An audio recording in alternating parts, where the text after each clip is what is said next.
परमपूज्य बोधिसत्व डॉक्टर बाबासाहेब आंबेडकर भंते गुरुजीन संग्रामसिंह जी यांना कोटी कोटी प्रणाम करतो। आजचे संचलन करते आदरणीय धर्मचारी अचल रत्नजी आणि माझा जो अतिशय परिचय चांगल्या प्रकारे दिलेला आहे असे माझे मित्र उदेशेनजी, त्याचबरोबर मानव विकास या केंद्राचे चेअरमन आनंद गर्भजी आणि त्यांची टीम, महिला टीम, या ठिकाणी असणारे सर्वजण आणि आपण सर्वजण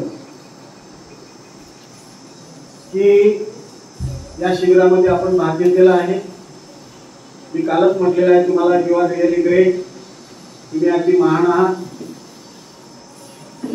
कारण अशा प्रकारचा शिबिराचा आस्वाद घेणं ही जीवनातील एक अनमोल बाब आहे, अमूल्य अशा प्रकारची बाब आहे। ती संधी तुम्ही प्राप्त केली आहे। तर सुखी जीवनाचे 3 रत्न आहे ना आपला हा विषय, आणि ते 3 रत्न कोणते आहेत हे सुद्धा तुम्ही सांगितलं। कोणते आहेत? बुद्ध, धम्म आणि संघ। परंतु या 3 रत्नाने आपले जीवन कसे सुखी होते त्याकरता आपल्याला संपूर्ण माहिती पाहिजे आहे 3 रत्नाची। पहिली बाब संपूर्ण माहिती, धम्माविषयीची संपूर्ण माहिती, बुद्धाविषयीची, संघाविषयीची, आणि त्यानंतर मग आचरण करणे, स्वतः प्रत्यक्ष आचरण करणे, प्रशिक्षण घेणे, त्याशिवाय सुख आपल्या जीवनामध्ये प्राप्त होणार नाही। तर भगवान बुद्ध आणि त्यांचा धम्म जो आहे त्यामध्ये डॉक्टर बाबासाहेब आंबेडकरांनी सुरुवातीलाच जो पहिला पेज आहे पाठीचे पेज क्रमांक लिहिलेला नाही आहे त्या ठिकाणी बाबासाहेबांनी एक गाथा म्हटलेली आहे, सुखो बुधानुपादो सुखा सदर्म देशना सुखा संघर्ष सामग्री संज्ञान तपोसुख। म्हणजे हे बाबासाहेबांच्या हृदयातील विचार आहेत आपल्याविषयी। कोणते विचार? की अतिशय चांगल्या प्रकारचे प्रवचन जिथे असेल ते आपण ऐकणे हे सुखदायक आहे, पहिलं सुख आहे मानवाच्या जीवनात। त्यानंतर संघाचं सानिध्य लाभणे हे दुसरं सुख। आता इथे संघ निर्माण झालेला आहे, आपण उपस्थित आहात ना, हा संघ आहे, या संघाचं सानिध्य लाभलेलं आहे, दुसरं सुख। आणि एकत्रित येऊन ध्यान करणे, आपण सकाळी ध्यान केलेलं आहे की नाही, हे तिसरं सुख। आणि चौथं सुख आहे यामधूनच बुद्ध उत्पन्न होणार आहे। पहा या 3 गोष्टीतून अतिशय महान अशा प्रकारचं जीवन निर्माण होणार आहे। आणि तर हे 4 प्रकारचे सुख डॉक्टर बाबासाहेब आंबेडकरांनी आपल्याविषयी व्यक्त केलेले आहेत। पहा तो भगवान बुद्ध आणि त्यांचा धम्म सुरुवातीलाच जिथे पेज क्रमांक सुद्धा नाही, तुम्ही घरी जाऊन पाहू शकता, पेज क्रमांक टाकला नाही, पेज क्रमांक टाकल्याशिवाय लिहिण्याचा अधिकार नाही। इथे लेखक बसलेले आहेत अचल रत्नजी, परंतु बाबासाहेबांना आव्हान कोण देणार आहे? नोबडी, आहे की नाही? आणि त्यामुळे त्यांनी तशा प्रकारचं, कारण त्यांच्या हृदयातील जाज्वल्य इच्छा आहे आपल्याविषयी, समाजाविषयी, हा माझा समाज कसा असला पाहिजे, या 4 प्रकारचं सुख त्या प्रत्येकाने प्राप्त केलं पाहिजे। मग आपल्याला चिंतन करायचं आहे, खरंच मग हे 4 प्रकारचं सुख आपण प्राप्त करत आहोत का आपल्या जीवनामध्ये? कारण बाबासाहेबांचे ते विचार, बाबासाहेबांचे अनुयायी म्हणण्याचा आपल्याला अधिकार आहे, नाहीतर काही अधिकार नाही, जैवी म्हणण्याचा अधिकार नाही। जर त्यांचं मनोगत, त्यांचं हृदय जर आपण जाणलं नाही तर काही अर्थ नाही। तर ठीक आहे, आता आपण भगवान बुद्धाविषयी माहिती पाहूया प्रथम, कारण वेळ अत्यंत कमी आहे। तर ही बुद्ध जयंती कधी आहे? 12 तारखेला। त्याला कोणती पौर्णिमा म्हणतात? वैशाख पौर्णिमा। तर या वैशाख पौर्णिमेला एकंदरीत 5 घटना घडलेल्या आहेत। मग हे प्रत्येक बाब तुम्ही लिहून घेत चला, तुम्हाला चर्चा करायची तुमच्या वर्गात गेल्यानंतर। तर पहिली घटना घडलेली आहे, सिद्धार्थाचा जन्म झालेला आहे इसवी पूर्व 563 ला। कुठे झालेला आहे जन्म तुम्हाला माहिती आहे? कुठे झाला? लुंबिनी या ठिकाणी जन्म झाला. किती जण तुमच्यापैकी गेले होते लुंबिनीला? सांगा, हात वर करा बरं. 1 2 3 4 5 6 6 7 आहे, 8 9 10.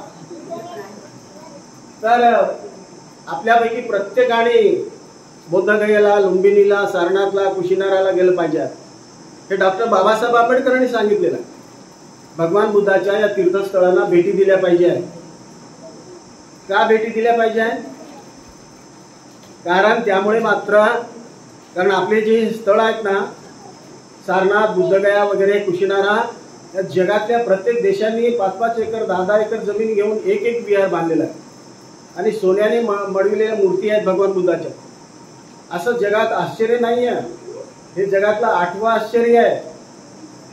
म्हणजे प्रत्येक देशाचं एक विहार, जपानचं एक विहार, श्रीलंकेचं एक विहार, म्यानमारचं एक विहार वगैरे वगैरे. अशा प्रकारे कोणत्याच धर्माचं नाही आहे. इतर जे धर्म आहेत ना त्यांचे नाही आहे.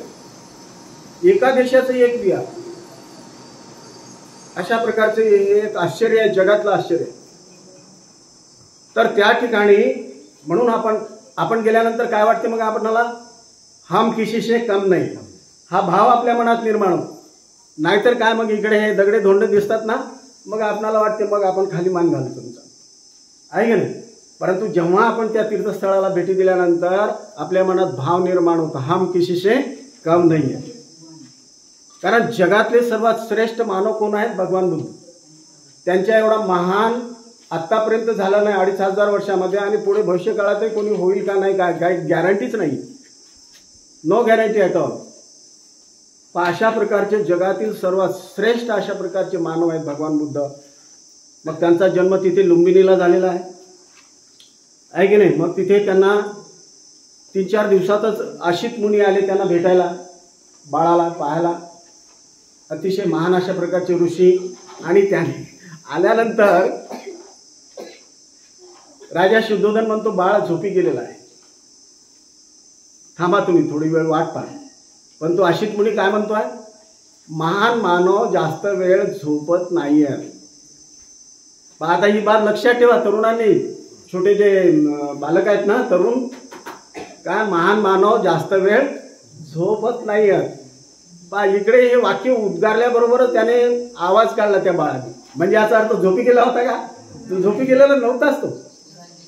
मग त्या बाळाला आणलं त्यांनी आणि आशित मुनीच्या जवळ दिल्यानंतर तो पाया पडतो बा त्या बाळाची.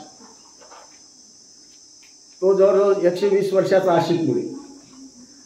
आणि मग त्याचे जे डोक्याचे केस आहेत ना, त्यामध्ये त्याच्या पायाच्या ते वाळ्यामध्ये अडकलेले होते, त्याचे जे जटा आहेत ते.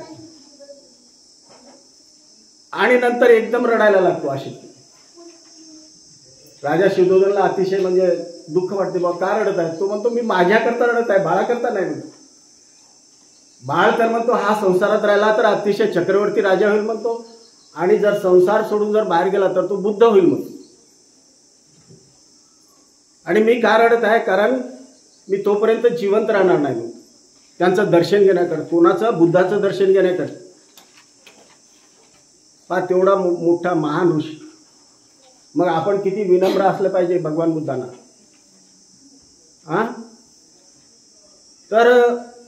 तर तो नरदत्त नावाचा त्यांचा पुतण्या असतो जवळ, त्याला तो म्हणतो, तू मात्र या बुद्धाचं तू दर्शन घेशील म्हणतो, अशी विनंती करतो. तो 7-8 वर्षाचा पुतण्या असतो तो नरदत्त, त्याला म्हणतो तू मात्र दर्शन घे म्हणतो. अशा प्रकारे आशित मुनी मग तिथून निघून जातात. आणि त्यानंतर तिची महामाया आई सिद्धार्थाची 7व्याच दिवशी मृत्यू पावलेली होती. पहा आई सुद्धा मृत्यू पावल्यानंतर काळजी न घेता, म्हणजे सावत्राई प्रजापती गौतमीने पूर्णपणे त्याचं संगोपन केलेलं आहे.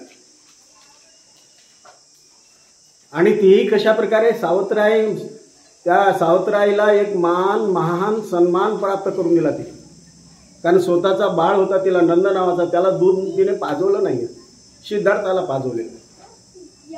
म्हणजे सावत्राईविषयी काही दूषणे देतात लोक, परंतु तिने मात्र सावत्राईला जगातला सर्वात मान सन्मान प्राप्त करून दिला. प्रजापती बोल स्वतःच्या स्वतः त्याला दूध पाजवलेलं आहे सिद्धार्थाला, आणि बाळाला दाशीकडे दिलं, तिने दाशीकडे सोपविलं. पण अशा प्रकारे हा सिद्धार्थ मग 29व्या वर्षी काय करतो, गृहत्याग करतो. थोडक्यात सांगणार आहे, तुम्हाला सर्वांना माहिती आहे. त्या गृहत्यागाला कोणता शब्द आहे माहिती आहे तुम्हाला? सांगा बरं, धम्ममित्र असतील ना, सांगा लवकर. किती आहेत धम्ममित्र? हात वर करा बरं. इकडे धम्ममित्र हा कोणता? परिव्राजक नाही, त्याला म्हणतात महाभिनिष्क्रमण. त्याला गृहत्यागाला महाभिनिष्क्रमण हा शब्द आहे, तो लक्षात ठेवायचा.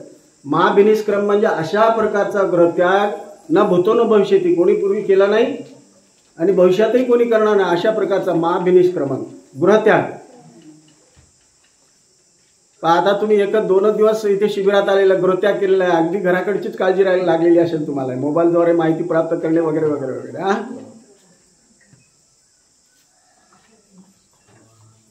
आणि मग गृहत्याग केल्यानंतर त्यांनी परिवर्जक बनले. ते भारद्वाज ऋषीकडून म्हणजे त्याने परिवर्जक बनले. ते पूर्ण केस वगैरे काढून नंतर ते पीतवस्त्र धारण केले आणि तिथून 400 किलोमीटर पायी चालत जातात मगध देशामध्ये, की जिथे राजा बिंबिसार होता.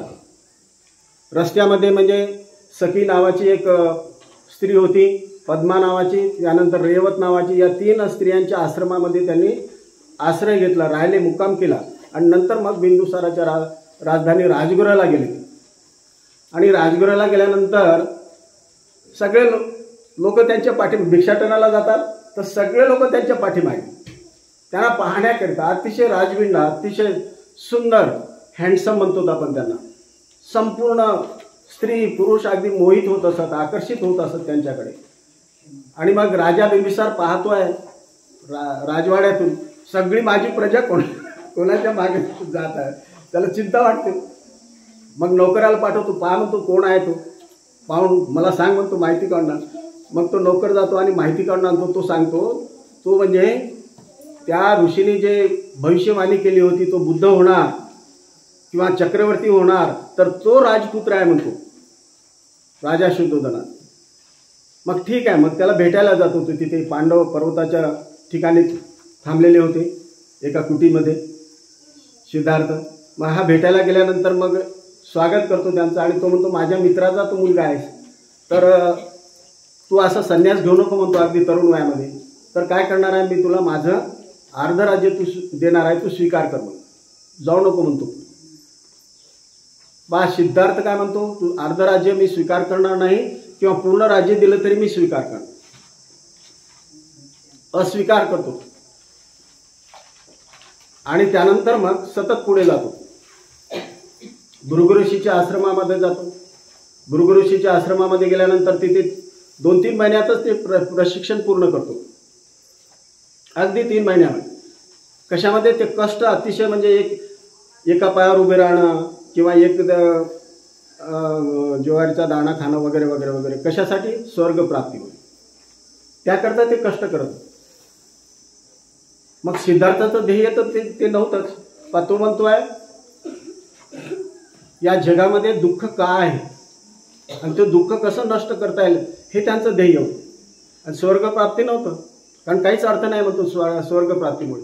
आणि त्यानंतर मग ते ज्ञान प्राप्त करतो 3 महिन्यामध्येच. अगदी गुरुने शिकवल्यानंतर पूर्ण ज्ञान प्राप्त केलं त्यांनी. आणि गुरुला प्रश्न विचारतो, आणखी तुमच्याकडे अगदी ज्ञान आहे का, यापेक्षा जास्त? असे प्रश्न विचारले पाहिजे तरुणांनी. विद्यार्थी आहेत ना इथे, गुरुला असा प्रश्न विचारला पाहिजे की यापेक्षा जास्त तुमच्याकडे ज्ञान आहे का? ते म्हणतात नाही आहे. तो 100 वर्षाच्या पेक्षा मोठा होता तो भृगुऋषी, पण तो म्हणतो नाही आहे म्हणतो, हतबल होतो. आणि तो म्हणतो आता तू काय कर, सिद्धार्थाला म्हणतो तू सुद्धा माझ्याप्रमाणे या आश्रमाचा प्रमुख म्हणून माझ्यासोबत राहा म्हणतो, आणि तू प्रशिक्षण दे म्हणतो आमच्यासोबत राहून पहा. परंतु सिद्धार्थ तिथे थांबला नाही. आणि तो पुढे जातो. पण जेव्हा जायला सुरुवात करतो ना, तो असा चालतो आणि ते भूमीवर त्याचा पाय स्पर्श होतात, पदस्पर्श. तर ते पदस्पर्शाची जी माती आहे ना, तो गुरु आहे ना आपल्या माथ्याला लावतो. का लावतो तो सांगा बरं, कारण कोण सांगते? ती जी माती आहे ना पायाची, पाय उमटलेली ती माती आपल्या माथ्याला लावतो तो 100 वर्षाचा गुरु. का लावतो बरं?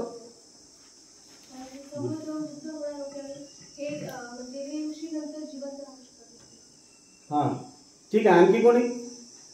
शरण जातात. हा, कारण त्यांना ते ओळखतात की हा महान मानव होणार, अति महान मानव होणार, हे ओळखलं त्यांनी आणि म्हणून तो माती आपल्या माथ्याला लावतो.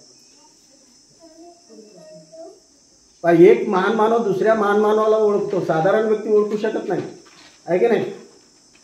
जसं 1920ला माणगाव या ठिकाणी छत्रपती शाहू महाराज काय म्हणतात, हा बाबासाहेब आंबेडकर तिथे उपस्थित होते, हे काय म्हणतात, सर्व म्हणजे दलितांचा पुढारी, आता तुम्हाला नवीन पुढारी शोधण्याची गरज नाही, हा तुमचा पुढारी होईल, तुमचाच नव्हे तर या भारत देशाचा पुढारी होईल, या भारत देशाचा नेता होईल. छत्रपती तेव्हा सुरुवातही झाली नव्हती त्यांच्या जीवनाची, राजकारणाची, सामाजिक कारणे कोणत्याच नाही, पहिला प्रसंग होता. म्हणून एक महान मानव दुसऱ्या महान मानवाला ओळखतो, आहे की नाही? मग तिथून तो पुढे जातो आलार कलामच्या आश्रमामध्ये. तिथे गेल्यानंतर मग तिथेही म्हणजे ध्यान साधना शिकतो तो, सांख्य तत्वज्ञान शिकतो तो, आणि त्याचबरोबर त्या ठिकाणी ध्यान साधनेच्या 7 पायऱ्या शिकतो. ध्यान साधनेच्या 7 पायऱ्या शिकल्यानंतर पुन्हा त्याला तोच प्रश्न विचारतो, तुमच्याकडे आणखी काही जास्त ज्ञान आहे का, यापेक्षा जास्त ज्ञान आहे का? तो म्हणतो नाही आहे. तोही 100 वर्षाच्या पेक्षा मोठा गुरु आहे, यापेक्षा जास्त माझ्याकडे ज्ञान नाही. आणि नंतर मग तिथून तो म्हणतो, तो सुद्धा म्हणतो माझ्यासोबत राहून इथे तू सुद्धा या आश्रमाचं नेतृत्व कर, माझ्यासोबत राहा. परंतु तो म्हणतो नाही आहे, नम्रपणे अस्वीकार करतो आणि तिथून पुढे जातो. त्या गुरुनी सुद्धा तशाच प्रकारे ती जी पदस्पर्श आहे ना, भूमिस्पर्श, ती माती पुन्हा आपल्या माथ्याला लावतो तो गुरुसुद्धा आलारकाला. आणि त्यानंतर मग पुढे जातो उद्धक रामपुताच्या आश्रमामध्ये. उद्धक रामपुताच्या आश्रमामध्ये गेल्यानंतर तिथे सुद्धा या ध्यान साधनेची 8वी पायरी शिकली पाहिजे. त्यांना पुन्हा तोच प्रश्न विचारतो की तुमच्याकडे आणखी काही ज्ञान आहे का, यापेक्षा जास्त? तो म्हणतो नाही आहे. आणि मग तिथून सुद्धा तो जायला सुरुवात करतो आणि नंतर तिथे सुद्धा मग पदस्पर्श तो सुद्धा करतो, आपल्या माथ्याला लावतो. अशा प्रकारे विद्यार्थ्यांनी ज्ञान संपादन केलं पाहिजे आहे. चॅलेंज दिलं पाहिजे गुरुंना सुद्धा. मग त्याकरता स्वतः किती अभ्यास करावा लागतं याची कल्पना करा तुम्ही, आहे की नाही? तर त्यानंतर पुढे जातात, मगध देशामध्ये जातात पुढे. आणि गेल्यानंतर म्हणजे आपला श्वासोश्वास रोखून म्हणजे कशा प्रकारे नियंत्रण करता येईल श्वासोश्वास, ती ध्यान साधना शिकली त्यांनी. आणि नंतर मग पुढे आत्मक्लेशाचा मार्ग स्वीकार. आत्मक्लेशाचा मार्ग स्वीकारल्यानंतरही पूर्णपणे त्यांचं जे शरीर आहे सापळा झालेला होता. शरीर ढोंगेश्वरीला पाहिलेत ना तुम्ही? ढोंगेश्वरीला त्या ठिकाणी त्यांचं तो दृश्य आहे, त्यांचं पूर्ण शरीराचा सांगाडा झालेला. आणि मग विचार करतात, पण मला तर मनामध्ये आणखी विकार आहेत. मग एवढे जास्त या ठिकाणी हे आत्मक्लेश करून काहीच उपयोग नाही, म्हणून विकार आहेत मनामध्ये. मग आता इथे प्रश्न निर्माण होतो, मग का त्यांनी आत्मक्लेशाचा मार्ग स्वीकारला? कारण त्यांना या जगाला सिद्ध करून दाखवायचं होतं की या जगामध्ये असणारे जे ऋषीमुनी आहेत की जे संपूर्ण अंगाला राख फासतात समजा, आणि त्यानंतर ते काय म्हणतात, आम्ही ऋषीमुनी वगैरे आहोत वगैरे वगैरे, महान आहोत, परंतु काही अर्थ नाही म्हणतो. ते समाजाला ढोंगी आहेत म्हणतात, समाजाला फसविण्याकरता अशा प्रकारचे ते कृती करतात. हे त्यांना प्रत्यक्ष अनुभव आला. कारण आणखी कामवासना वगैरे विकार मनामध्ये आहेत, शरीराचा सांगाडा झाला, वारूळ चढलेला आहे, आता मृत्यू येईल थोडंसं हल्लं तरी, मग काहीच अर्थ नाही म्हणून अशा प्रकारची तपश्चर्या करतात, काही उपयोग नाही. मग ते सोडून देतात आणि मग सुजाताची खीर खातात. आणि नंतर मग पुढे जातात, ते बोध घ्यायला जातात आणि बोधिवृक्षाखाली बसून ध्यान साधना करतात सतत 4 आठवडे आणि मग त्यांना त्या ठिकाणी गेल्यानंतर बुद्धत्व प्राप्त झालेलं आहे. म्हणजे बुद्धाचा जन्म मग कुठे झालेला आहे? बुद्धगयेला झालेला आहे. म्हणजे त्या ठिकाणी त्यांचा बुद्धाचा जन्म झालेला आहे. ठीक आहे, ही पहिली घटना. आता दुसरी घटना पाहूया. दुसरी जी घटना आहे ना, यशोधरेचा जन्म झालेला आहे याच वैशाख पौर्णिमेला.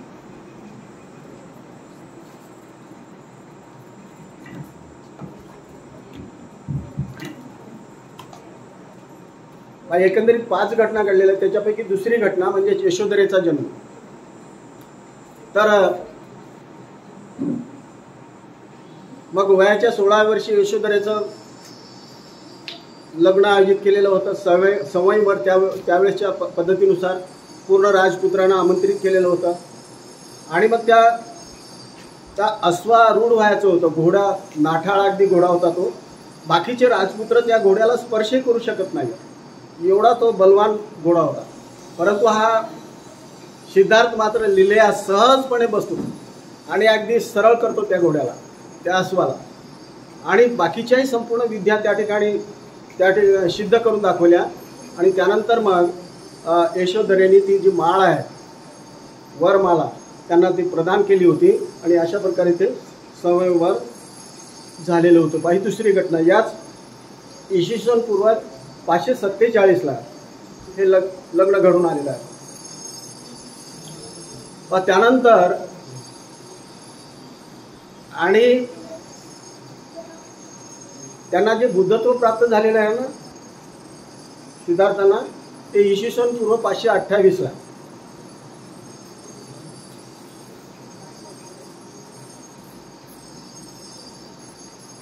तिसरी घटना आहे की सिद्धार्थाचे लग्न याच वैशाख पौर्णिमेला झालेलं आहे. यशोधरेशी लग्न झालेलं आहे, ही तिसरी घटना. आणि चौथी घटना म्हणजे त्यांना ज्ञान प्राप्ती झालेली आहे, बुद्धत्व प्राप्त झाले याच वैशाख पौर्णिमेला. अथक प्रयत्न करून त्यांना ती ज्ञान प्राप्ती झालेली आहे याच वैशाख पौर्णिमेला. ही चौथी घटना. ते इसवी सन पूर्व 528ला ज्ञानप्राप्ती म्हणजेच बुद्धत्व. आणि त्यानंतर ना महापरिनिर्वाण, ही 5वी घटना. ही 5वी घटना सुद्धा या वैशाख पौर्णिमेला घडून आलेली आहे. इसवी सन पूर्व 483 महापरिनिर्वाण. कुठे झालेला होता महापरिनिर्वाण सांगा बरं? कुशीनारा या ठिकाणी. इसवी सन पूर्व 483ला महापरिनिर्वाण घडून आले.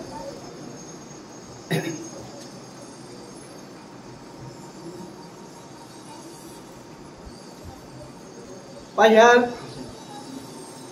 वैशाख पौर्णिमेचं महत्त्व हे तुम्हाला मी सांगितलेलं आहे. त्यानंतर आता आपण ही जी बुद्ध जयंती आपण साजरी करतो, तर का साजरी कराव्याची? तर पहिलं कारण त्याचं असं सांगता येईल आपल्याला की भगवान म्हणजे सिद्धार्थाने वयाच्या 29व्या वर्षी काय केलेलं आहे? गृहत्याग केलेला आहे. त्याला आपण महाभिनिष्क्रमण म्हणतो. तर गृहत्याग करणे ही साधी बाब आहे का? आता तुम्ही 2 दिवस झाले, दुसरा दिवस आहे, गृहत्याग केलेला आहे, पुन्हा घराकडे जाण्याची इच्छा आहे. 29व्या वर्षी त्याने गृहत्याग केल्यानंतर पुन्हा घरी भेट दिली का पहिली वस्तूला? परंतु तिथे मुक्काम नाही केला. ते पुन्हा घरी गेले, भेटायला गेले आईवडिलांना, परंतु मुक्काम नाही केला. मग गृहत्याग करणे ही अतिशय महान अशा प्रकारची कसोटी आहे. आणि मग जीवनामध्ये जर महान व्हायचं असेल तर काय करावं लागणार आहे? गृहत्याग करावा लागणार आहे. ही शिकवण आपण या बुद्ध जयंतीच्या निमित्ताने आपण प्राप्त करू शकतो. कारण जीवनात महान होण्याचा तो मार्ग आहे गृहत्याग करणे. हा विजय त्यांनी प्राप्त केला. म्हणजे संसार सोडला, त्यांनी घर सोडलं. पण तो मोठेपणाचा महानपणाचा तो पाया आहे, तिथून सुरुवात झाली. आणि आपण घर न सोडल्यामुळे काय होतं, आपण जसे आहे तसेच राहतो. जन्माला आला आणि नंतर मृत्यू पावला. दुसऱ्या दिवशी कोणी आठवण काढत नाही. आणि भगवान बुद्ध कसे आहेत, अमर आहेत. काय म्हणतात, दिवा तपती अधिचो, म्हणजे दिवसाला सूर्य चमक, रती आभाती चंद्रमा, म्हणजे रात्रीला चंद्रप्रकाश. आणि ध्यान साधना केल्यामुळं ब्राह्मण म्हणतात, ध्यान साधना करणाऱ्या व्यक्तीला ब्राह्मण म्हणतात पहा. आणि भगवान बुद्ध मात्र रात्र आणि दिवस चकाकत आहे. 2500 वर्षापासून. म्हणजे सूर्य आणि चंद्र सुद्धा हे परावलंबी आहेत, त्यांना स्वतःचा प्रकाश नाही. सूर्याची म्हणजे एके दिवशी ही उष्णता एके दिवशी कमी होणार आहे. चंद्राची सुद्धा, चंद्र तर परावलंबीच आहे, त्यांचं श्रेष्ठत्व नष्ट होणार आहे एके दिवशी. परंतु भगवान बुद्धाचं जे महत्त्व आहे, ध्यान साधनेमुळे त्यांनी जे प्राप्त केलं आहे ते मात्र अमर आहे. चंद्र आणि सूर्य नाहीसे झाले तरीही त्यांची महत्ता, त्यांची बरोबरी कुणीही करू शकणार नाही. हे कशामुळे घडून आलं, गृहत्याग केल्यामुळे. त्यामुळे जीवनातीलच नव्हे तर जगातील महान बनले. ही बाब आहे सर्वात महत्त्व. ही बाब आपण शिकू शकतो या बुद्ध जयंतीच्या निमित्ताने. दुसरी बाब की बिंदुसार राजाने काय सांगितलं, बिंबिसार राजाने की मी माझं अर्ध राज्य देतो. सामान्य व्यक्ती असता तर काय केलं असतं, स्वीकार केला असता ना, अर्ध राज्य म्हटल्यानंतर काय. परंतु स्वीकार केला नाही. ते म्हणतात राज्य स्वीकार करणे म्हणजे आपली इंद्रियाची आसक्ती मान्य करणे. इंद्रियाची आसक्ती मला एखाद्या सापाप्रमाणे अशी वाटते. साप अंगावर पडल्यानंतर एवढी मला इंद्रिय आसक्तीची भीती वाटते. किंवा एखाद्याने वज्राघात केला, अग्निज्वाला अंगावर माझ्या पडल्याप्रमाणे मला हा विचार येतो. म्हणतो हे आसक्ती संसाराकडे वळणे. आणि त्यामुळे ते अर्धराज्य त्यांनी स्वीकार केलं नाही. म्हणजे इथे त्यांनी काय केला, इंद्रिय आसक्तीवर विजय मिळविला. मग हे जे इंद्रिय आहेत ना आपले, त्यावर विजय मिळविणे अत्यंत महत्वाची बाब आहे. पहा जीवनात महान होण्याकरता हे इंद्रिय पंचेंद्रिय आहेत, नाक कान डोळे त्वचा आणि जीभ. जीभ आहे ना आपल्याला अन्नाची आसक्ती आहे की नाही. झोप नाही आली तरी चालेल रात्री, परंतु अन्नाची आसक्ती. मग या इंद्रियावर त्यांनी विजय मिळवला.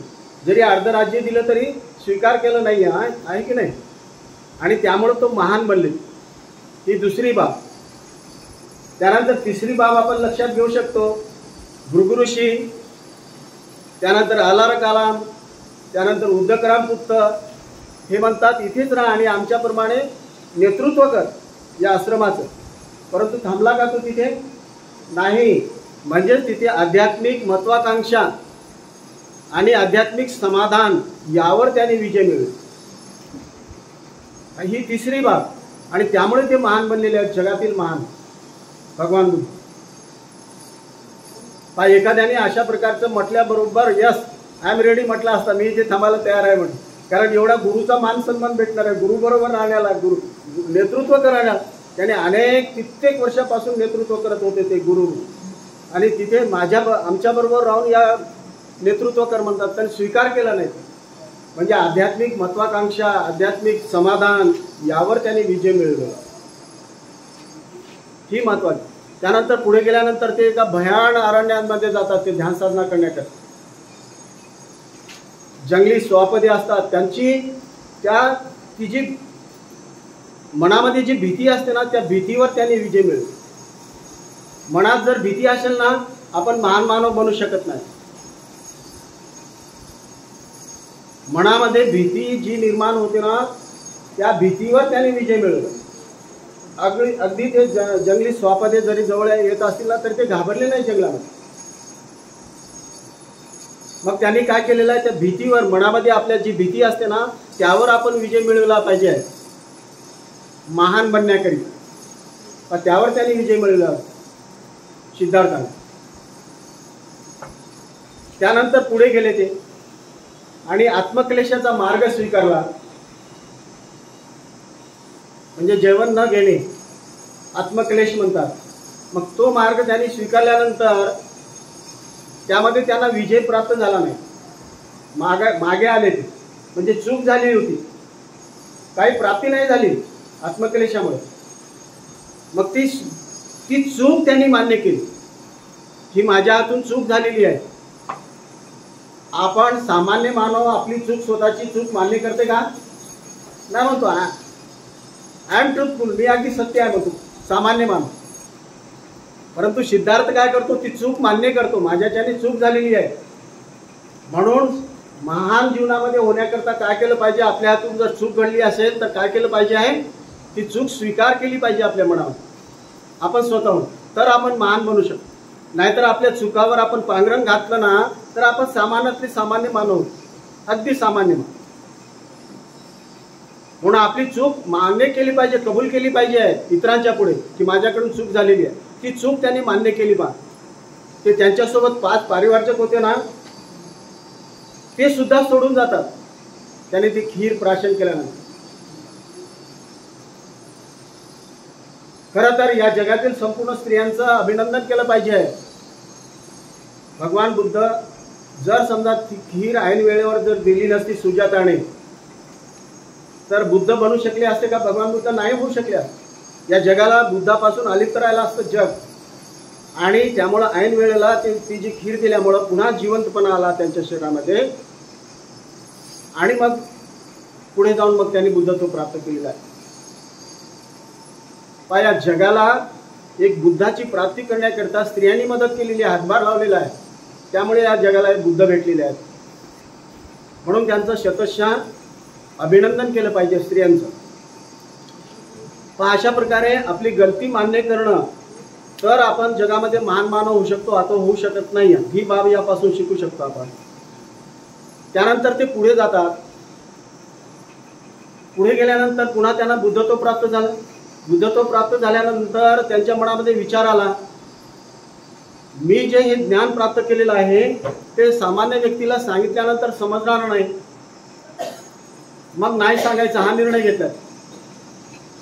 कारण माझं जे तत्वज्ञान आहे अतिशय महान आहे, श्रेष्ठ आहे. मी सामान्य मानवांना समजू शकत नाही. कारण सामान्य मानव कसा आहे, सांसारिक जीवनामध्ये लिप्त आहे, आसक्तीमध्ये आहे सामान्य मानव. आणि माझा तत्वज्ञान ते अनासक्तीचं आहे, त्यांना समजणार नाही. जर मी त्यांना सांगितलं, त्यांना नाही समजलं तर पुन्हा त्यांच्या मनामध्ये गोंधळ निर्माण होईल. मग त्यापेक्षा सांगायचंच नाही हा निर्णय घेतला. मग तो स्वार्थी विचार त्यांच्या मनामध्ये आला. परंतु ब्रह्मसंपत्तीने त्यांना विनंती केली की तुम्ही हे ज्ञान सांगणं जगाला अत्यंत आवश्यक आहे. नाही सांगलं तर जगाचा विनाश होईल, जगाचा सत्यानाश होईल, जग हे नष्ट होईल. तुम्ही हे ज्ञान सांगा अशी विनंती केली. त्यानंतर मग त्यांनी असं सांगितलं की समाजामध्ये काही मानव तर आहेत. आता इथे 70-80 शिबिरार्थी आहेत. परंतु यापैकी 4 किंवा 5% तर निश्चितच मात्र अतिशय काटेकोरपणे या शिबिराचा उपयोग करून घेतील आणि त्यांच्या जीवनामध्ये महान होतील. सर्व 100% तर होणार नाही. परंतु काही ज्याने चिंतन केलेलं आहे, मनन केलेलं आहे, काही संकल्प केलेला आहे, I have to be great person, मला सुद्धा महान मानव बनवायचा असे संकल्प केल्यानंतर निश्चितच त्याप्रमाणे त्या मार्गाने महानतेकडे वाटचाल करू शकतात. आणि मग तिथे जो स्वार्थी दृष्टिकोन त्यांच्या मनामध्ये आला की मला जे ज्ञान प्राप्त झाले आहे ते लोकांना सांगायचं नाही. परंतु नंतर मात्र त्यांच्या मनामध्ये आला, म्हणजे तलावामध्ये असणारे कमळ पुष्पाकडे त्यांनी लक्ष दिलं. तो जो कमळ पुष्प, म्हणजे काही कमळ पुष्प अगदी खाली चिखलामध्ये होते, काही थोडेसे पाण्यापर्यंत आलेले, काही थोडेसे वर आलेले. मग असे काही थोडे मानव आहेत. अगदी थोडे मानव आहेत की ज्यांना माझा धम्म समजू शकतो, आणि म्हणून त्यांनी तो निर्णय फिरविला आणि स्वतः ते ज्ञान देण्याचा त्यांनी निर्णय घेतला. म्हणजेच याचाच अर्थ काय, स्वतःच्या स्वार्थी दृष्टिकोनावर त्यांनी विजय मिळवला. कारण स्वार्थी दृष्टिकोन मनामध्ये बाळगणारे मानव कधीच महान होऊ शकत नसतात, ते सामान्य मानव असतात. आणि स्वतःच्या स्वार्थी दृष्टिकोनावर त्यांनी विजय मिळवला, जगाला ज्ञान देण्याचं ठरवलं त्यांनी, आणि म्हणून ते महान बनलेले आहेत भगवान बुद्ध.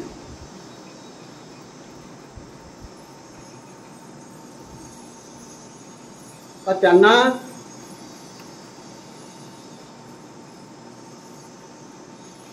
भगवान बुद्धामुळेच या संपूर्ण जगाला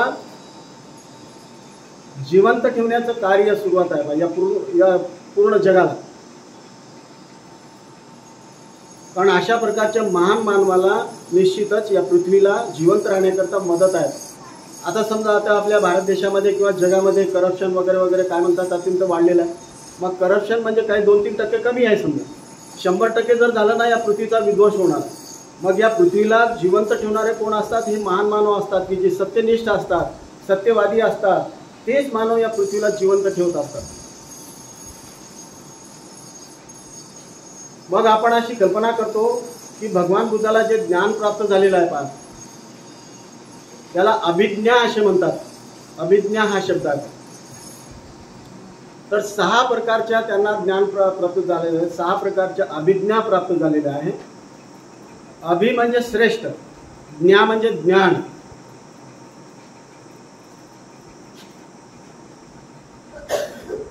मग 6 प्रकारचं त्यांना ज्ञान प्राप्त झालेलं आहे. पहिलं जे ज्ञान आहे, दिव्य दृष्टी त्यांना प्राप्त झाली. दिव्य दृष्टी.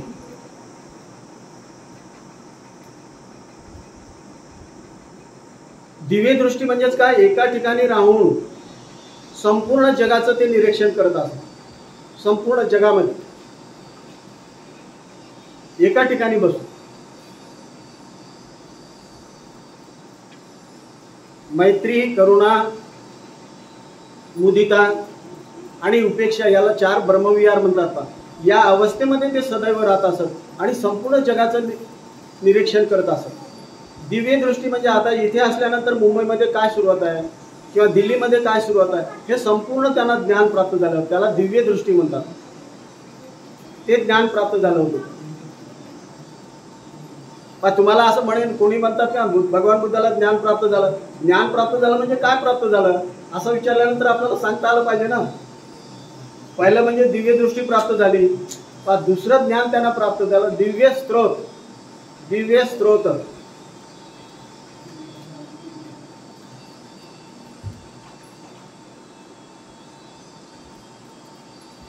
दिव्य स्त्रोत म्हणजेच एका ठिकाणी राहून ते काय करत असतात, या जगामध्ये असणारे जे मानव आहेत, देव आहेत, त्यांचे आवाज त्यांना ऐकू येत असतात. त्यांचे रडण्याचे आवाज, त्यांचे हसण्याचे आवाज, आनंदाचे आवाज, दुःखाचे आवाज त्यांना ऐकू येत असतात. आणि त्यांना मदत करायला ते जात असतात. मग त्या ठिकाणी प्रकट होत असतात, उपस्थित होत असतात. त्याला म्हणतात दिव्य स्त्रोत. ते ज्ञान त्यांना प्राप्त झालेलं होतं. आणि तिसरं ज्ञान प्राप्त झालं त्यांना, परचित्त ज्ञान.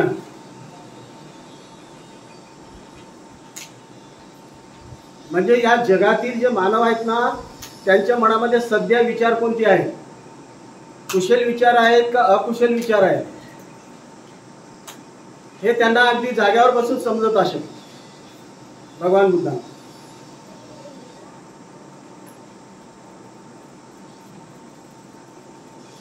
म्हणजे या जगातील कोणत्याही मानवाचेच नव्हे तर प्राण्यांची सुद्धा चित्त त्याविषयीची त्यांना ज्ञान प्राप्त झाले.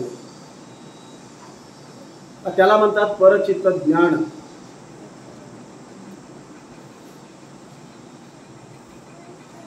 किती झाले? हा चौथा आहे गतजन्मीचे ज्ञान.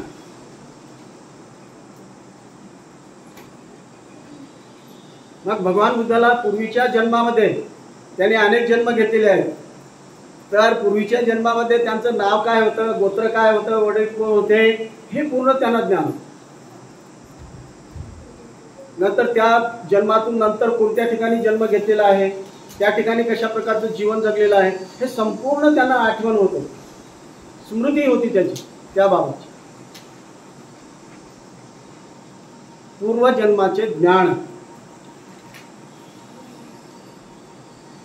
आणि त्यानंतर आहे जन्म मृत्यूचे ज्ञान. किंवा 5वा क्रम जन्म मृत्यूचे ज्ञान. एवढी महानता त्यांनी प्राप्त केली की त्यांना आता जन्म घेण्याची गरज नाही आणि मृत्यूची गरज नाही, म्हणजे त्यावर त्यांनी विजय मिळवला होता. बौद्ध धर्माचं आचरण केल्यानंतर आपल्याला मृत्यूवर विजय मिळवता येऊ शकतो. पुन्हा जन्म घेण्याची गरज नाही, पुन्हा मृत्यू येण्याची गरज नाही, त्यावर आपण विजय मिळवू शकतो ध्यान साधनेने. एवढी महानता असून बौद्ध धर्मामध्ये आपण त्याकडे डोळेझाकपणा करतो, म्हणजे आपल्यासारखे कारण ते आपणच म्हणायला पाहिजे. खरं तर एकतर माहिती नाही आणि त्यामुळे डोळेझाकपणा करतो, आपण दुर्लक्ष करतो. आणि मग ते दररोजचं उदरनिर्वाह करता, पैसे कमविण्याकरता मग ते एकसारखं फिरत राहायचं, round and round round and round. ते काय ते जे शकूट असते ना त्या माकडाची, त्याला भेटतच नाही, तो पुन्हा आणि पुन्हा पुन्हा पकडण्याचा प्रयत्न भेटत नाही. मग तशाच प्रकारे सामान्य मानव काय करतो, आपल्या सांसारिक जीवनामध्ये पुन्हा पुन्हा पुन्हा पुन्हा ती प्राप्ती करण्याचा प्रयत्न करतो, पैशाच्या मागे लागण्याचा प्रयत्न करतो, पैसा गोळा करण्याचा, आणि तशाच प्रकारे मग त्याचा मृत्यू होतो. समाजाकरता काय करत नाही, इतराकरता काय करत नाही, स्वतःकरता काही करत नाही. मी कालच तुम्हाला सांगितलं भंते उर्गे संघर्षिताविषयी. वयाच्या 21व्या वर्षी त्यांनी अनागारिक बनले, अविवाहित राहण्याचा निर्णय घेतला आणि पॉकेटमध्ये 1 रुपया सुद्धा बाळगणार. वयाच्या 21व्या वर्षी 1926 ला त्यांचा जन्म झाला, नाही 26 ऑगस्ट 1925 ला. आणि 1947 ला पंजाबमध्ये कसोली नावाचं गाव आहे शहर, त्या ठिकाणी त्यांनी निर्णय घेतला, मी पॉकेटमध्ये 1ही रुपया बाळगणार. 60 देशामध्ये बौद्ध धर्मात या त्रिरत्न बौद्ध महासंघाचे केंद्र आहेत, असंख्य अशा प्रकारचे धम्माचा प्रचार करणारे धम्मचारी धम्मचारिणी या संपूर्ण जगामध्ये आहेत. एका व्यक्ती 5 म्हणजे 1 रुपया सुद्धा न बाळगणार आहे, एवढा महान होऊ शकतो जगामध्ये. आणि आपण त्याच्याच मागे लागतो रात्र आणि दिवस.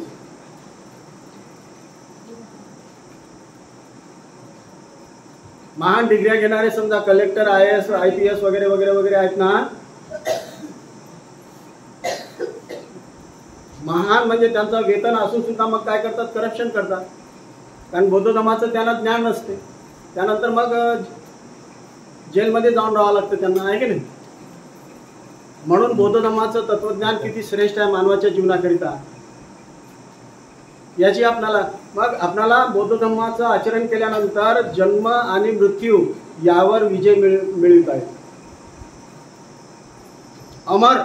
अमर होऊ शकतो आपण. पुन्हा पुन्हा जन्म घेणे हे अत्यंत कष्टदायक आहे, दुःखदायक आहे, अतिशय क्लेशदायक आहे, दुःखदायक आहे पुन्हा पुन्हा जन्म घेणे. आणि कोणता जन्म भेटेल त्याची गॅरंटी नाही, कारण आपण पुण्यकर्म करत नाही, कोणाला दान देत नाही, मग श्रेष्ठ जीवन कसं भेटणार. आपणाला नंतरचं जीवन श्रेष्ठ भेटणं हे आपल्या हातात आहे. आपण जर संघाला जर दान दिलं तर आपले पुण्यकर्म वाढतात, आपल्याला श्रेष्ठ जीवन भेटू शकते, नंतर अतिशय महान जीवन आपल्या हातात आहे. आपण कशी कृती करतोय, कुशल कर्म करतो का अकुशल कर्म करतो, हे आपल्या हातात. मग त्यांना ते ज्ञान प्राप्त झालं, जन्म मृत्यूवर ज्ञान त्यांना प्राप्त झालं, त्यावर त्याने विजय मिळवला.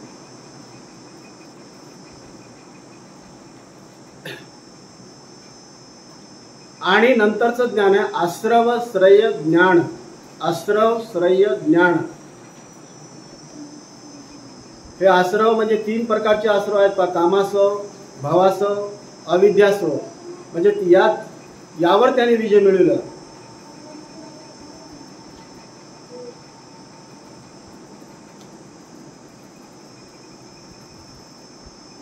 अशा प्रकारे त्यांना ह्या 6 अभिज्ञा प्राप्त झालेल्या होत्या. भगवान बुद्धाला जे बोधिवृक्षाखाली त्यांना ते बुद्धत्व प्राप्त झालेलं आहे.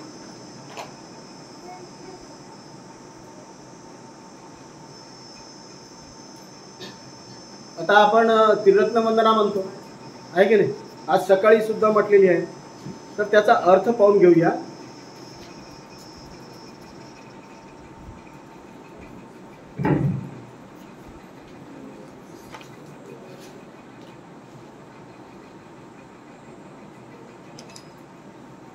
पहिली ओळ आहे इतिपिसो भगवार.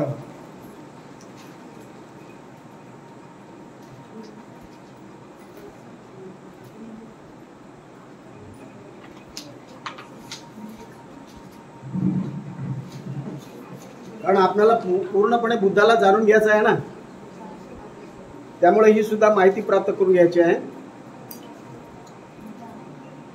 इतिपिसो भगवा अर. भगवा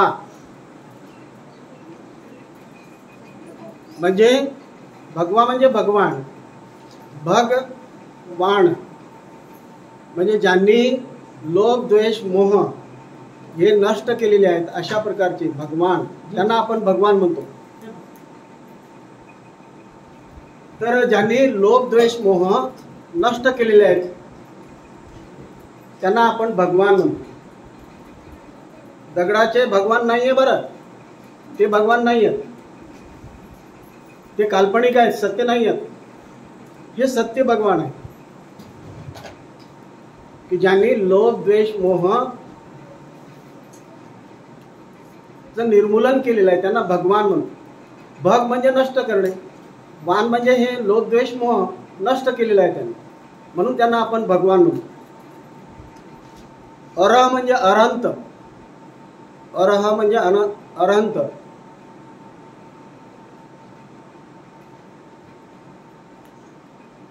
अरहंत होण्यासाठी 10 बंधने तोडावे लागतात. 10 बंधने, तेव्हा तो बुद्ध होतो. अरहंत म्हणजे बुद्ध. पहिलं बंधन आहे सत्काय दृष्टी. लिहून घ्या तुम्हाला बुद्ध व्हायचं असेल तर. सत्काय दृष्टी.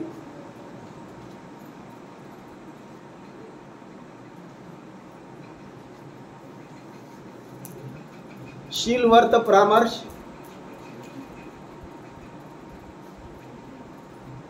आणि तिसरी आहे विचिकिच्छा. विचिकिच्छा म्हणजे शंका कुशंका.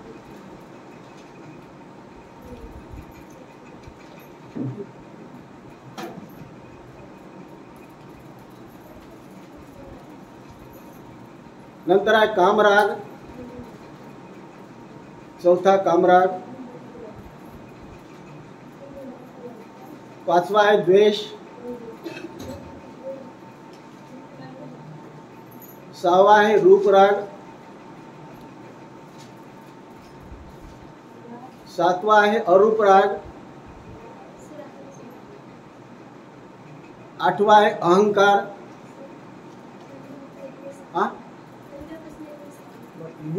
ठीक आहे पुन्हा. 8वा आहे अहंकार. 9वा आहे बेचैनी किंवा अस्वस्थता. आणि 10वा आहे अविद्या.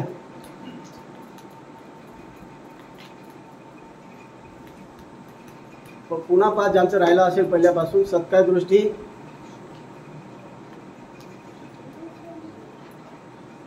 विचिकिच्छा, शीलवर्त परामर्श, हे 3 झाले. नंतर 4था आहे कामराग.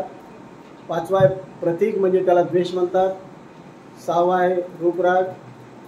7वा आहे अरूपराग. 8वा आहे अहंकार. 9वा आहे अस्वस्थता किंवा बेचैनी. आणि 10वा आहे अज्ञान.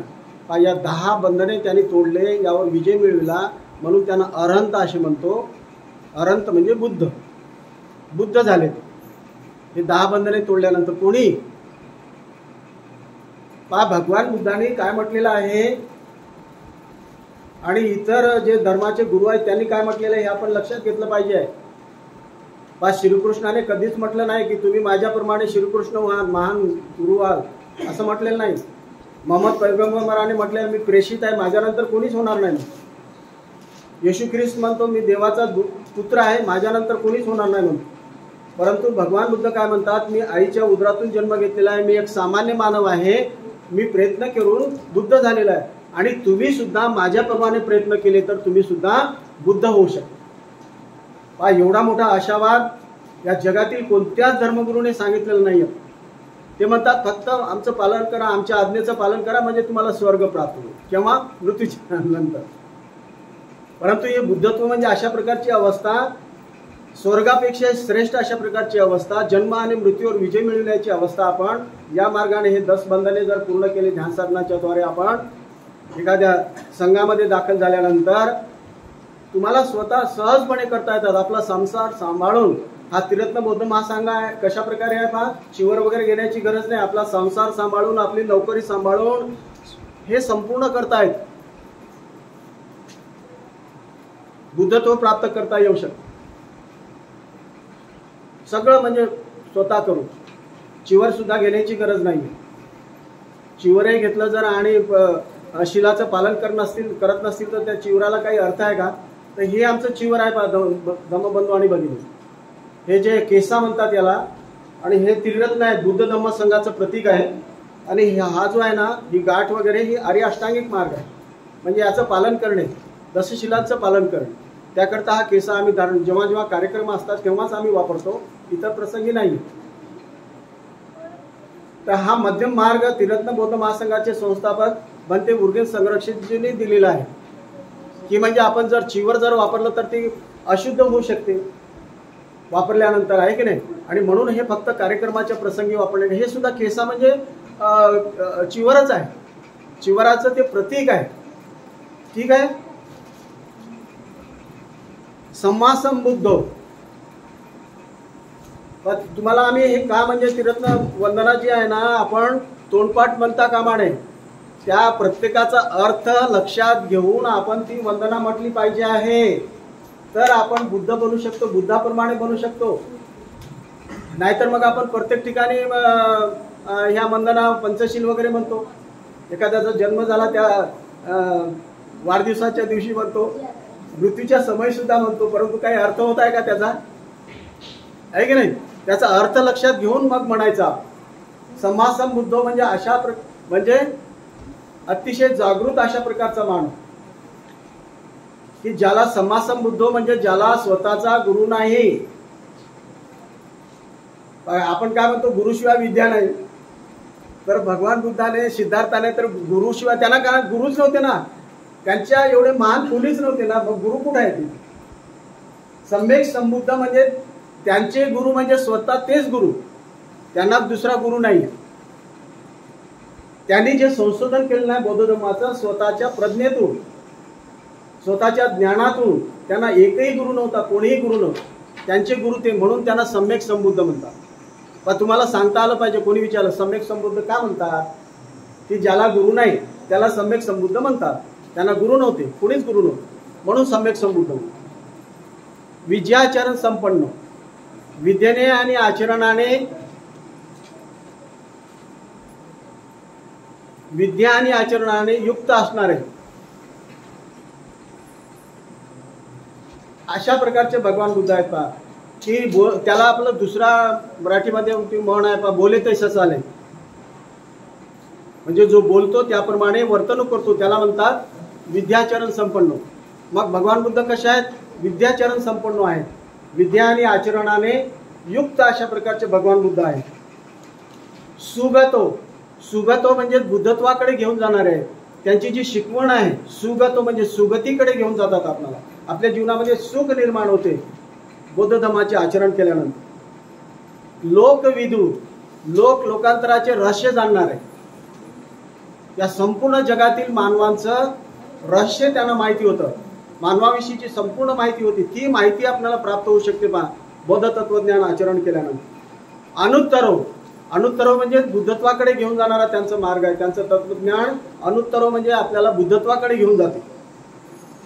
पुरीस धम्म सारथी म्हणजे या जगामध्ये जे भटकलेले लोक आहेत ना, सत्य मार्गावरून दूर जाणारे, त्या भटकलेल्या लोकांना सुद्धा मार्गदर्शन करणारे भगवान बुद्ध आहेत. त्यांना सत्य मार्गावर आणणारे भगवान, त्यांना पुरुष धम्म सारथी म्हणतात. असे आहेत भगवान. जो कोणी त्यांच्या सानिध्यात आल्यानंतर त्यांच्या जीवनाचं सोनं होत असे कोणी असो. काय म्हणतात ते, मुके बोलू लागले किंवा आंधळे चालू लागले वगैरे वगैरे असे होतात, आहे की नाही, त्यांच्या सानिध्यात आल्यानंतर. कारण एवढा त्यांचा परिणाम होता त्यांच्या सानिध्यात आल्यानंतर. प्रत्येक जण प्रभावी होत असत आणि त्याची दीक्षा घेत असत, त्यांना शरण जात असत भगवान बुद्धाला. मग तो ब्राह्मण असो या पृथ्वीतला किंवा कोणताही मानव असो, त्यांच्या सानिध्यात आल्यानंतर त्यांचं शिष्यत्व पत्करत असत. असे ते भगवान बुद्ध आहेत. म्हणून ते पुरुष धम्म सारथी, म्हणजे भटकलेले मानव आहेत, बुद्धिहीन मानव आहेत, तर त्यांना सन्मार्गावर आणणारे, सत्य मार्गावर आणणारे असे भगवान बुद्ध आहेत. सत्ता देव मनुष्य, या जगातील जे सत्य मानव आहेत आणि देव मानव आहेत त्यांना भगवान बुद्ध मार्गदर्शन करतात. कोणालाही मार्गदर्शन करत नाही, ही सुद्धा लक्षात घ्या तुम्ही. सत्याचं पालन करणारे सत्यनिष्ठ असे मानव, त्यांना भगवान बुद्ध मानव मदत करतात. आणि देव मानवांना मदत करतात. देव मानव म्हणजे इथे देवाशी काही संबंध नाही. देव मानव म्हणजे अशा प्रकारचा मानव की ज्याने लोभ द्वेष मोह नाहीसे केलेले आहेत, त्या मानवाला देव मानव म्हणतात. बौद्ध धर्मामध्ये त्या मानवाला देव मानव म्हणतात. इतर काल्पनिक देव नाही आहेत, त्यांना मदत करतात. ज्या मानवाने लोभ द्वेष मोह नाहीसे करण्याचा प्रयत्न केलाय त्या मानवांना भगवान बुद्ध मदत करतात. बुद्धो भगवती म्हणजे अशा प्रकारचे भगवान बुद्ध आहेत. हे आता वरचे गुणधर्म सांगितलेले आहेत, एकंदरीत 11 गुणधर्म आहेत. ते गुणधर्म भगवान बुद्धाचे आहेत. अशा प्रकारचे भगवान बुद्ध आहेत. तर अशा प्रकारच्या भगवान बुद्धांना मी जिवंत असेपर्यंत मी भगवान बुद्धांना शरण जाणार आहे. पण अशा प्रकारचा संकल्प आपल्याला करावा लागणार आहे की माझं जे जीवन आहे, राहिलेलं जीवन मी भगवान बुद्धाच्या धम्माकरता समर्पित करणार आहे. पण अशा प्रकारचे आपण संकल्प केला पाहिजे आपल्या मनामध्ये. मग कोणत्या बुद्धांना, म्हणजे भूतकाळामध्ये होऊन गेलेले बुद्ध, वर्तमान काळामध्ये असणारे बुद्ध आणि भविष्य काळामध्ये होणारे बुद्ध, या बुद्धांना मी शरण जातो. शरण वृक्षाची साधना आहे. त्या शरण वृक्षावर एकंदरीत 47 गुरु आहेत. प्राचीन काळापासून आतापर्यंत वर्तमान काळापर्यंत त्या 47 गुरूंना आपण शरण जातो. आपण शरण वृक्षाची साधना करत असताना मग प्राचीन काळापासून आतापर्यंत या समाजाला जिवंत ठेवण्याकरता ज्या ज्या बुद्धांनी मदत केलेली आहे त्याची माहिती आपण करून घेतली पाहिजे, आहे की नाही, त्या शरण वृक्षाची. तर अशा प्रकारचे जे बुद्ध आहेत, भूतकाळामध्ये होऊन गेलेले, वर्तमान काळामध्ये असणारे बुद्ध आणि भविष्य काळामध्ये होणारे बुद्ध, त्या बुद्धांना मी शरण जातो. आणि बुद्धाशिवाय मला कोणतेही दुसरे शरण स्थान नाही. बौद्ध व्यक्तींनी फक्त बुद्धाला शरण गेलं पाहिजे आहे. नाहीतर घराच्या मागच्या दारातून जर आपल्याकडे देवी देवता इतर जर असतील ना, तर आपल्या जीवनाचं कल्याण कधीच होणार नाही. आपल्या जीवनामध्ये सुख कधीच प्राप्त होणार नाही, कितीही प्रयत्न केले. काही जण म्हणजे अतिशय मोठमोठ्या गाड्या भाड्याने घेऊन जातात समजा देवस्थानाला, आणि रस्त्याने वापस येताना ॲक्सिडेंट होतो. आणि त्या देवाला म्हणजे गेल्यानंतर मग त्या देवाने वाचवायला नाही पाहिजे का? खरं तर त्यांच्याकडे ती शक्तीच नाही, तर ते वाचवणार कशी? तो जिवंतच नाही, त्याचं अस्तित्वच नाही, काल्पनिक आहे, मग वाचवणार कसं? आणि म्हणून आपण संकल्प केला पाहिजे, माझं जे शरण आहे फक्त भगवान बुद्ध आहेत, आणि याशिवाय माझे कोणतेही शरणस्थान नाही. इतर कोणतेही शरण, कोणालाही मी शरण जाणार नाही, इतर कोणालाही.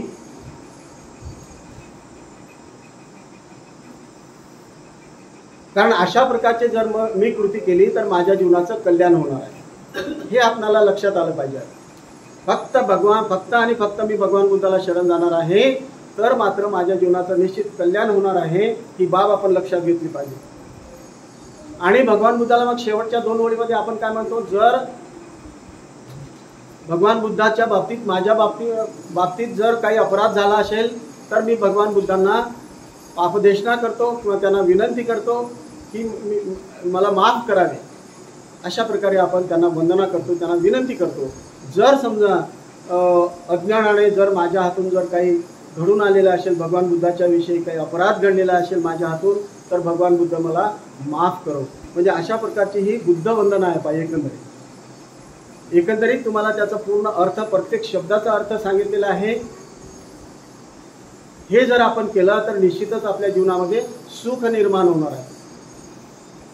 म्हणजे सुखी जीवनाचे ही 3 रत्न, त्यापैकी आपण पहिले रत्न पाहिलेलं आहे बुद्ध रत्न. तर आपण सर्वांनी अगदी शांतपणे ऐकून घेतलात त्याबद्दल मी आपल्या सर्वांचं अभिनंदन करतो. इथेच थांबतो. जय भीम, जय भीम. नमो बुद्धाय.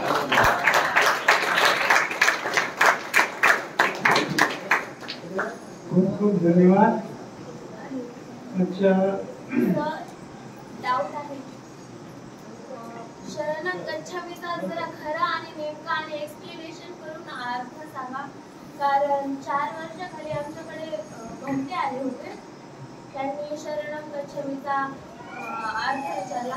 मी म्हणलं बुद्धं शरणं गच्छामी, धम्मं शरणं गच्छामी, संघं शरणं गच्छामीचा अर्थ विचारल्यानंतर मी म्हणलं मी बुद्धाला शरण जाते, धम्माला शरण जाते, संघाला शरण जाते. ॲक्च्युअलमध्ये ते भंते